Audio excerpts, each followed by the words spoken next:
When I think about doing a trip in the Boundary Waters and consider doing a trip with individuals who have not paddled before, some of the things that I consider, you really want to break it down into steps, and I think it's most important to first consider looking at the abilities of the individuals who are on the trip. If people have paddled canoes or kayaks before, and if they have outdoor living skills, or if they're really fresh and green to the whole experience. But being that the Boundary Waters is a wilderness area and it's managed by the federal, the Forest Service, there are checkpoints in place where that all organized trips have to follow. So what you want to first consider is how long you intend to stay out. There are designated points of travel where you have an entry point that you have to get a permit for, and you have to outline your trip for the individuals in the Forest Service, making sure that they know where you're going to be going and when you're coming out. And one of the things that I've found that's real helpful for that is to look at a guidebook. There's many guidebooks to traveling in the Boundary Waters, and they actually have trips broken down into difficulties,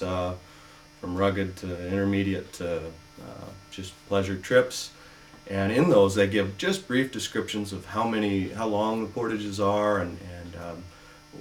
the numbers of campsites on various lakes, the type of fish you might find or wildlife you might find in the different areas. So I am a firm believer in sitting down and doing a little pre-trip planning, making sure that everybody's expectations of what we're going to be doing and where we're going to be traveling are meshing, and everybody's comfortable with the extent of what our trip is going to entail. And looking at that, some of the things you have to do are there's certain entry points in the Boundary Waters that are a lot more popular, and it's all kind of guided by a quota system where any given day X number of entries are allowed at certain points. So if you're planning to go into one of the more, just say an easier an entry point that might not have as many portages, it might not be as difficult, and a lot more paddling and less portaging, those entry points are a lot more popular, and also